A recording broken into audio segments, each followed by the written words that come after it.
असलेले उमेदवारांची इच्छुकांची संख्या पाहता सगळ्यांना न्याय देण्याची मानसिकता असताना सुद्धा व्यावहारिकता झालेली नाही आणि मग सगळ्या प्रमुख कार्यकर्ते जे इच्छुक आहेत त्यांना त्यांचं म्हणणं मांडायचं, त्यांचं ऐकलं पाहिजे.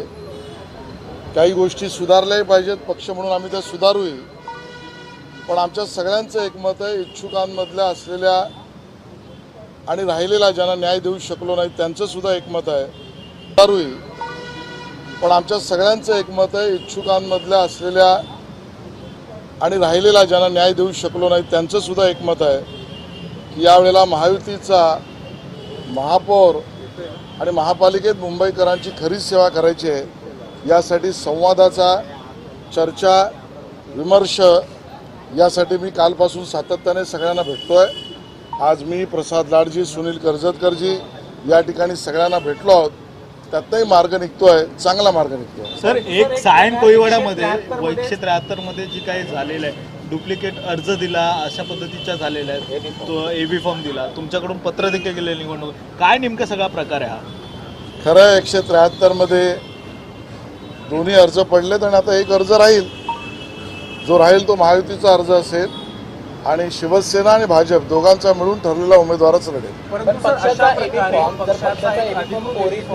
ओरिजिनल जर कार्यालयामध्ये आहे तर मग जो जोडलेला आहे तो कसा का वैध निवडणूक आयोगाच्या अधिकृत ठरला, तशा पद्धतीची प्रक्रिया करता येते का? यावर मला असं वाटतं निर्णय निवडणूक आयोगाने जो घ्यायचा त्यांना घेऊ द्या. पक्ष म्हणून निर्णय आम्हाला जो घ्यायचा तो आम्ही घेऊ. बरं, तो घेईल का मागे? कारण की तो नॉट रिचेबल आहे असं देखील समोर येते, त्यामुळे कुठेतरी प्रश्नचिन्ह देखील उपस्थित. असं या मुंबई शहरामध्ये आमच्याशी नॉट रिचेबल राहणारा व्यक्ती अजून शोधून सापडणार नाही.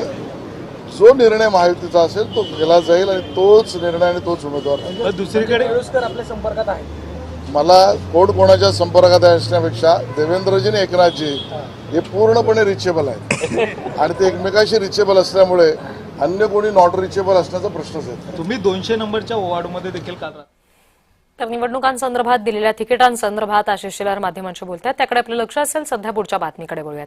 मालेगावमध्ये भाजपकडून एकाच परिवारातल्या तिघांना उमेदवारी दिली गेली.